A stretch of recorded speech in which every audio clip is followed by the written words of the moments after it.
భగవద్గీత 2వ అధ్యాయము సాంఖ్య యోగము క్లుప్తముగా 2వ అధ్యాయము సాంఖ్యయోగము. ఈ అధ్యాయములో అర్జునుడు పరిస్థితిని తట్టుకోవడంలో ఉన్న తన పూర్తి అసక్తతని పునరుద్ఘాటించి ఆసన్నమైన యుద్ధంలో తన విధిని నిర్వర్తించడానికి నిరాకరిస్తాడు. ఆ తరువాత శ్రీకృష్ణుడిని తన ఆధ్యాత్మిక గురువుగా ఉండమని పద్ధతి ప్రకారముగా మర్యాదపూర్వకంగా ప్రాధేయపడి తను ఉన్న ఈ పరిస్థితిలో ఏమి చెయ్యాలో తనకు దిశానిర్దేశము చేయమని శ్రీకృష్ణుడిని బ్రతిమాలతాడు. శరీరము నశించినా నశించిపోని మరణము లేని ఆత్మ గురించి చెప్పటం ద్వారా దివ్యజ్ఞానాన్ని విశదీకరించటం ప్రారంభిస్తాడు. ఆ పరమాత్మ ఒక మనిషి పాత బట్టలు త్యజించి ఎలాగైతే కొత్త బట్టలు ధరిస్తాడో ఆత్మ అనేది కేవలం ఒక జీవితకాలం నుండి ఇంకో జీవితకాలానికి శరీరాలను మార్చుకుంటుంది. ఆ తరువాత శ్రీకృష్ణుడు సామాజిక బాధ్యతల గురించి ప్రస్తావిస్తాడు. ధర్మాన్ని పరిరక్షించడానికి యుద్ధం చేయవలసిన తన క్షత్రియ బాధ్యతలను అర్జునుడికి గుర్తుచేస్తాడు. సామాజిక బాధ్యతని నిర్వర్తించటం ఒక పవిత్రమైన ధర్మమని, అది స్వర్గలోకాల వైపు దారిచూపుతుందని, అదే సమయంలో కర్తవ్య ఉల్లంఘన వలన అవమానము మరియు అపకీర్తి కలుగుతాయని చెప్తాడు. అర్జునుడిని ప్రాపంచిక స్థాయిలో ఉత్తేజితపరిచిన శ్రీకృష్ణుడు తదుపరి కర్మశాస్త్రాన్ని లోతుగా విశదీకరిస్తాడు. కర్మఫలాలపై అనురక్తి పెంచుకోకుండా కర్మలను ఆచరించమని అర్జునుడికి సూచిస్తాడు. ప్రతిఫలాన్ని ఆశించకుండా కర్మలని ఆచరించడాన్ని బుద్ధి యోగము అంటాడు. బుద్ధిని ఉపయోగించి మనము కర్మ ప్రతిఫలకాంక్షని నిగ్రహించాలి. ఇలాంటి దృక్పథంతో పనిచేస్తే బంధాన్ని కలిగించే కర్మలే బంధనాశక కర్మలుగా మారిపోయి అర్జునుడు దున్హకరహిత స్థితికి చేరుకుంటాడు. దివ్యజ్ఞానంలో స్థితులై ఉన్నవారి లక్షణాల గురించి అర్జునుడు అడుగుతాడు. దానికి జవాబుగా శ్రీకృష్ణుడు ఆధ్యాత్మిక జ్ఞానంలో స్థితులై ఉన్నవారు మోహము, భయం మరియు క్రోధములకు అతీతంగా ఎలా ఉంటారో విశదీకరించాడు. వారు సుఖదుఃఖాలను సమానంగా స్వీకరిస్తూ అన్ని పరిస్థితులలో ప్రశాంతంగా ఉంటారు. వారి ఇంద్రియములు నిగ్రహించబడి ఉంటాయి. వారి మనస్సు ఎప్పుడూ భగవంతునిలో లీనమై ఉంటుంది. మానసిక క్లేశములైన కామము, క్రోధము మరియు లోభములు ఎలా ఎదుగుతాయో మరియు వాటిని ఎలా నిర్మూలించవచ్చో దశలవారీగా శ్రీకృష్ణుడు విశదీకరిస్తాడు. సంజయుడు పలికెను, జాలి నిండినవాడై శోకతప్త హృదయంతో కంటినిండా నీరు నిండిపోయున్న అర్జునుడిని చూసిన శ్రీకృష్ణుడు ఈ విధంగా పలికెను. శ్రీభగవానుడు ఇట్లనెను, ప్రియమైన అర్జున, ఇలాంటి క్లిష్ట సమయంలో ఈ చిత్తభ్రాంతి ఎట్లా దాపురించింది? ఇది గౌరవనీయ వ్యక్తికి తగదు. ఇది ఉత్తమలోకాలకు దారితీసేది కాకపోగా అపకీర్తి పాలుజేస్తుంది. భగవద్గీత నిజానికి ఇక్కడ నుండే ప్రారంభమవుతోంది. ఇప్పటివరకు మౌనంగా ఉన్న శ్రీకృష్ణుడు ఇక మాట్లాడటం ప్రారంభిస్తున్నాడు. పరమాత్మ మొదట్లో అర్జునుడిలో జ్ఞాన పిపాసని పెంపొందిస్తూ ప్రారంభిస్తున్నాడు. దీనికోసం అతని అయోమయ పరిస్థితి అగౌరవమైనదని, ధార్మికుడైన వాడికి తగదని చెప్తున్నాడు. తదుపరి అర్జునుడికి తన చిత్తభ్రాంతి వలన కలిగే బాధ, అపకీర్తి, జీవితంలో వైఫల్యం మరియు ఆత్మభ్రష్టత్వం వంటి వాటిని గుర్తుచేస్తున్నాడు. ఓ పార్థా, ఈ యొక్క పౌరుషహీనత్వానికి లోనుకావటం నీకు తగదు. ఓ శత్రువులను జయించేవాడా, ఈ నీచమైన హృదయ దౌర్బల్యం విడిచిపెట్టి యుద్ధానికి లెమ్ము. అర్జునుడు ఇట్లనెను, ఓ మధుసూదన, పూజ్యులైన భీష్ముడు, ద్రోణాచార్యుడు వంటివారిమీద యుద్ధంలో నేను బాణాలు ఎలా విడువగలను? ఓ శత్రువులను నాశనం చేసేవాడా, నా గురువులైన ఈ పెద్దలను సంహరించి ఈ భోగాలని అనుభవించటం కంటే యాచకుడిగా బ్రతకటం మేలు. వీరిని చంపితే మనము అనుభవించే ఈ సంపద, భోగాలు రక్తంతో కళంకితమై ఉంటాయి. ఈ యుద్ధం యొక్క ఎలాంటి ఫలితం మనకు మేలైనదో కూడా మనకు తెలియదు. వాళ్లను జయించడమా లేదా వారిచే జయింపబడటమా? వారిని సంహరించిన తరువాత కూడా మనకు జీవించాలని అనిపించదు. అయినా వారు ధృతరాష్ట్రుని పక్షంలో చేరి మన ఎదురుగా యుద్ధభూమిలో నిలిచి ఉన్నారు. నా కర్తవ్యం ఏమిటో నాకు తెలియటంలేదు మరియు ఆందోళన, పిరికితనము నన్ను ఆవహించాయి. నేను నీ శిష్యుడను, నీకు శరణాగతుడను. నాకు నిజముగా ఏది శ్రేయస్కరమో దానిని ఉపదేశించుము. నా ఇంద్రియములను శుష్కింపచేస్తున్న ఈ శోకమును పోగొట్టే ఉపాయమేదీ తోచటంలేదు. నేను ఈ భూమిపై సుసంపన్నమైన, ఎదురులేని రాజ్యాన్ని గెలిచినా లేదా దేవతల వంటి ఆధిపత్యము పొందినా ఈ శోకమును తొలగించుకోలేను. సంజయుడు ఇట్లనెను. ఈ విధంగా పలికిన గుడాకేశుడు, శత్రువులను శిక్షించేవాడు, హృషికేశునితో, గోవిందా, నేను యుద్ధం చేయను అంటూ మౌనముగా ఉండిపోయాడు. ఓ ధృతరాష్ట్రా! ఆ తరువాత ఇరుసేనల మధ్యలో శోకసంతప్తుడైన అర్జునుడితో శ్రీకృష్ణుడు మందహాసముతో ఇట్లు పలికెను. భగవంతుడు ఇలా అన్నాడు: నీవు ప్రాజ్ఞతతో కూడిన మాటలు మాట్లాడుతున్నావు కాని శోకింపకూడని దానికోసం శోకిస్తున్నావు. ప్రాణములు పోయిన వారి గురించిగాని బ్రతికున్న వారి గురించిగాని పండితులైనవారు శోకింపరు. నేను కాని నీవు కాని ఈ రాజులందరూ కాని లేని సమయము లేదు, ఇక ముందు కూడా మనము ఉండకుండా ఉండము. ఏ విధంగానైతే దేహంలో ఉన్న జీవాత్మ వరుసగా బాల్యము, యౌవనం, ముసలితనముల గుండా సాగపోతుందో అదే విధముగా మరణ సమయంలో జీవాత్మ మరియొక దేహములోనికి ప్రవేశిస్తుంది. వివేకవంతులు ఈ విషయమున భ్రమకు లోనవ్వరు. ఓ కుంతిపుత్రా, ఇంద్రియ విషయములతో సంయోగము వలన ఇంద్రియములకు క్షణభంగురమైన అనిత్యమైన సుఖదునఖాలు కలిగినట్లు అనిపిస్తుంది. ఇవి అనిత్యములు మరియు ఇవి వేసవి, చలికాలములలా వచ్చిపోతుంటాయి. ఓ భరతవంశీయుడా, కలత చెందకుండా వీటిని ఓర్చుకోవటం నేర్చుకోవాలి. ఓ అర్జునా, పురుషశ్రేష్ఠుడా, సుఖదునఖములచే ప్రభావితం కాకుండా రెండింటిలోనూ చలించకుండా నిశ్చలముగా ఉన్న వ్యక్తి మోక్షమునకు అర్హుడవుతాడు. అశాశ్వతమైన దానికి స్థిరత్వం లేదు, మరియు శాశ్వతమైన దానికి అంతం లేదు. ఈ రెండింటి స్వభావాన్ని యథార్థముగా అధ్యయనం చేసిన తత్వజ్ఞానులు ఈ విషయాన్ని నిర్ధారించి ఉన్నారు. శరీరమంతయు వ్యాపించి ఉన్న అది నాశనం చేయబడలేనిదని తెలుసుకొనుము. ఎవ్వరు కూడా అనస్వరమైన ఆత్మను నాశనం చేయలేరు. ఈ భౌతిక శరీరము మాత్రమే నశించున్నది, అందున్న జీవాత్మ నాశరహితమైనది, కొలవశక్యము కానిది మరియు నిత్యశాశ్వతమైనది. కావున ఓ భరతవంశీయుడా, యుద్ధం చేయుము. ఆత్మ ఇతరులను చంపును అని భావించేవాడు, ఆత్మ ఇతరులచే చంపబడును అని భావించేవాడు ఇద్దరూ అజ్ఞానులే. నిజానికి ఆత్మ ఎవ్వరినీ చంపదు, ఎవ్వరిచేతనూ చంపబడదు. ఆత్మకి పుట్టుక లేదు, ఎన్నటికీ మరణం కూడా ఉండదు. ఒకప్పుడు ఉండి ఇకముందు ఎప్పుడైనా అంతమైపోదు. ఆత్మ జన్మలేనిది, నిత్యమైనది, శాశ్వతమైనది మరియు వయోరహితమైనది. శరీరం నశించిపోయినప్పుడు అది నశించదు.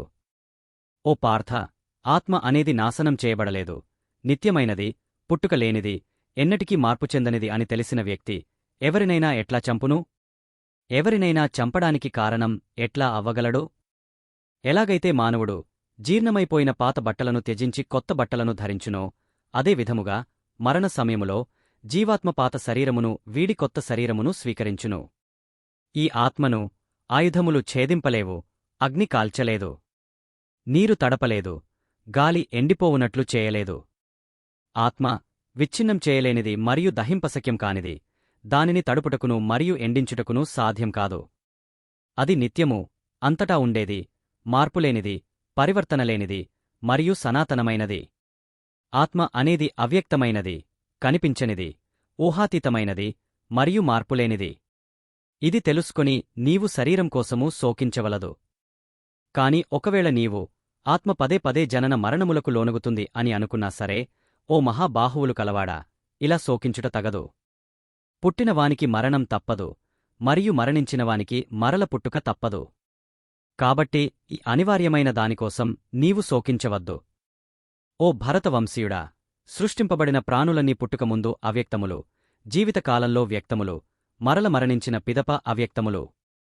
కావున శోకించుట ఎందులకు? కొందరు ఈ ఆత్మని ఆశ్చర్యమైనదిగా చూస్తారు, కొందరు ఆశ్చర్యమైనదిగా వర్ణిస్తారు, మరియు కొందరు ఆత్మ ఆశ్చర్యమైనదని వింటారు, మరికొందరు విన్న తరువాత కూడా దీని గురించి ఏమాత్రం అర్థం చేసుకోలేరు. ఓ అర్జునా, దేహమునందు ఉండడి ఆత్మ చావులేనిది, కాబట్టి ఏ ప్రాణి గురించి కూడా నీవు శోకించుట తగదు. అంతేకాక నీ యొక్క క్షత్రియ స్వధర్మమును అనుసరించి నీవు చలింపరాదు. నిజానికి ఒక క్షత్రియుడికి ధర్మ పరిరక్షణకు యుద్ధం చేయటమనే దానికన్నా మించిన కర్తవ్యం లేదు. ఓ పార్థ, ధర్మాన్ని పరిరక్షించే ఇలాంటి అవకాశాలు కోరుకోకుండానే దొరికిన క్షత్రియులు అదృష్టవంతులు. ఇవి వారికి స్వర్గమునకు తెరిచి ఉన్న ద్వారము వంటివి. కాని ఒకవేళ నీవు స్వధర్మాన్ని, కీర్తిని విడిచి ఈ ధర్మయుద్ధాన్ని చేయటానికి నిరాకరిస్తే తప్పకుండా పాపాన్ని చేసినవాడివవుతావు. జనులు నిన్ను పిరికివాడు, పారిపోయిన సైనికుడు అని అంటారు. గౌరవప్రదమైన వ్యక్తికి అపకీర్తి అనేది మరణము కన్నా ఘోరమైనది. ఏ మహారథుల దృష్టిలో నీవు గొప్పవాడివో, వారు నీవు యుద్ధభూమి నుండి భయముతో పారిపోయావనుకుంటారు. అలా వారికి నీమీద ఉన్న గౌరవం పోగొట్టుకుంటావు. నీ శత్రువులు నిన్ను అపకీర్తి పాలుచేసి క్రూరమైన మాటలతో అవమానిస్తారు. దీనితో నీ గొప్పతనం చులకనైపోతుంది. అయ్యో, ఇంతకంటే ఎక్కువ బాధాకరమైనది ఏమైనా ఉందా? యుద్ధం చేస్తే నీవు యుద్ధరంగంలో వీరమరణం పొంది స్వర్గానికి పోయెదవు, లేదా విజయుడవై ఈ భూమండలముపై రాజ్యమును అనుభవించెదవు. కావున కృత నిశ్చయుడవై లెమ్ము, ఓ కుంతిపుత్రుడా, యుద్ధానికి సిద్ధముకమ్ము. సుఖదున్హకాలని, లాభనష్టాలని మరియు జయాపజయములను సమానంగా తీసుకుంటూ కర్తవ్య నిర్వహణగా యుద్ధం చేయుము. నీ బాధ్యతలని ఈ విధంగా నిర్వర్తించటం వలన నీకు ఎన్నటికీ పాపం అంటదు. ఇప్పటివరకు నేను నీకు సాంఖ్యయోగం అంటే ఆత్మతత్వం గురించి విశ్లేషణాత్మక జ్ఞానమును వివరించాను. ఇప్పుడు వినుము, ఓ పార్థ, నేను బుద్ధియోగాన్ని విశదీకరిస్తాను. ఇలాంటి అవగాహనతో పనిచేసినప్పుడు నీవు కర్మబంధముల నుండి విముక్తి పొందెదవు. ఈ దృక్పథంతో పనిచేసినప్పుడు ఎలాంటి నష్టము కాని వ్యతిరేక ఫలితములు కాని కలుగవు. కొద్దిగా సాధన చేసినా అది మనలని పెద్ద ప్రమాదం నుండి కాపాడును. ఓ కురువంశజుడా, ఈ దారిలో ఉన్నవారి బుద్ధి దృఢంగా స్థిరంగా ఉంటుంది, మరియు వారి లక్ష్యమూ ఒక్కటే. కాని దృఢసంకల్పం లేనివారి బుద్ధి పరిపరి విధములుగా ఉంటుంది. పరిమితమైన అవగాహన కలవారు స్వర్గలోక ప్రాప్తికోసం డాంబికమైన కర్మకాండలను ప్రతిపాదించే వేదాల్లో చెప్పబడిన సమ్మోహపరచే మాటలకు ఆకర్షితులవుతారు మరియు అందులో ఇంకా ఏమీ ఉన్నత స్థాయి ఉపదేశం లేదనుకుంటారు. తమకు ఇంద్రియ సుఖాలని ప్రాప్తింపచేసే వేదాల్లోని ఆయా భాగాలని ప్రశంసిస్తారు మరియు ఉన్నత జన్మ, ఐశ్వర్యం, ఇంద్రియ భోగాలు మరియు స్వర్గలోక ప్రాప్తికోసం ఆడంబరమైన కర్మకాండలు చేస్తుంటారు. ప్రాపంచిక భోగాలు, సుఖాల పట్ల మనస్సు మిక్కిలి మమకారాసక్తితో ఉండి మరియు వారి బుద్ధులు ఇటువంటి వాటిచే చిత్తభ్రాంతికి లోనయ్యి వారు భగవత్ప్రాప్తి పథంలో సాఫల్యానికి కావలసిన దృఢ సంకల్పాన్ని కలిగి ఉండలేరు. ఓ అర్జునా, వేదములు భౌతిక ప్రకృతి యొక్క త్రిగుణాత్మకమైన విషయ సంబంధమై వివరించును. నీవు ఈ త్రిగుణములకు అతీతంగా శుద్ధ ఆధ్యాత్మిక చైతన్య స్థితిలో ఉండుము. ద్వంద్వముల నుండి విడివడి నిత్యము పరమసత్యంలో స్థితమై ఉండి మరియు భౌతిక లాభాలు, భద్రతల గురించి పట్టించుకోకుండా ఆత్మభావన యందే స్థితుడవై ఉండుము. ఒక చిన్న నీటి బావితో తీరే అన్ని ప్రయోజనాలు సహజంగానే ఒక పెద్ద నీటి కొలనుతో తీరుతాయి. అదే ప్రకారంగా పరమసత్యాన్ని ఎరిగి భగవత్ప్రాప్తి నొందిన వ్యక్తి అన్ని వేదముల లక్ష్యాన్ని నెరవేర్చినట్టే. శాస్త్రవిహిత కర్తవ్యకర్మను ఆచరించుటయందే నీకు అధికారము కలదు, కాని ఆ కర్మఫలములపైన నీకు హక్కులేదు. నీవే కర్మఫలములకు హేతువు అని ఎప్పుడూ అనుకోకు మరియు చేయవలసిన కర్మలు మానుటలో ఆసక్తి ఉండరాదు. జయాపజయముల పట్ల మమకారాసక్తి విడిచిపెట్టి, ఓ అర్జునా, నీ కర్తవ్య నిర్వహణలో స్థిరముగా ఉండుము. ఇటువంటి సమత్వ బుద్ధియే యోగము అని చెప్పబడును. దివ్యమైన ఆధ్యాత్మిక జ్ఞానమును ఆశ్రయించుము. ఓ అర్జునా, ఫలాపేక్షతో చేసే పనులను త్యజించుము. బుద్ధిని ఆధ్యాత్మిక దివ్యజ్ఞానంలో స్థిరంగా ఉంచి చేసే పనులకన్నా అవి నిమ్నస్థాయికి చెందినవి. తమ కర్మఫలములను తామే భోగించగోరేవారు లోభులు, పిసినారులు. వివేకముతో ఈ ఫలాసక్తిరహిత కర్మశాస్త్రమును ఆచరణలో పెట్టినవాడు ఈ జన్మలోనే పుణ్యపాపములను రెంటినీ త్యజించును. కాబట్టి నైపుణ్యంతో, సరియైన దృక్పథంతో పనిచేయటమనే యోగ అభ్యాసము చేయుము. జ్ఞానులు సమత్వ బుద్ధి కలిగి ఉండి జననమరణ చక్రంలో బంధించే కర్మఫలములపై మమకార్సక్తులను త్యజించి ఉంటారు. ఇలాంటి దృక్పథంతో పనిచేయటం వలన సమస్త దున్హకములకు అతీతమైన స్థితిని పొందెదరు. మోహమనే ఊబి నుండి నీ బుద్ధి బయటపడినప్పుడే నీవు ఇప్పటివరకు విన్న దానిగురించి, ఇక వినబోయేదాని గురించి వైరాగ్యం కలుగుతుంది. ఇహపరలోక భోగముల విషయంలో కామ్య కర్మకాండలను చెప్పే వేద విభాగాల వైపు ఆకర్షితం కాకుండా నీ బుద్ధి ఎప్పుడైతే భగవంతుని యందే నిశ్చలంగా ఉంటుందో అప్పుడు సంపూర్ణమైన యోగ స్థితిని పొందెదవు. అర్జునుడు పలికెను, ఓ కేశవా, భగవద్ధ్యాస యందే స్థిరముగా ఉన్న స్థితప్రజ్ఞుని వాని లక్షణములు ఏమిటి? జ్ఞానోదయం అయిన వ్యక్తి ఎలా మాట్లాడును? ఎలా కూర్చొనును? ఎలా నడుచును?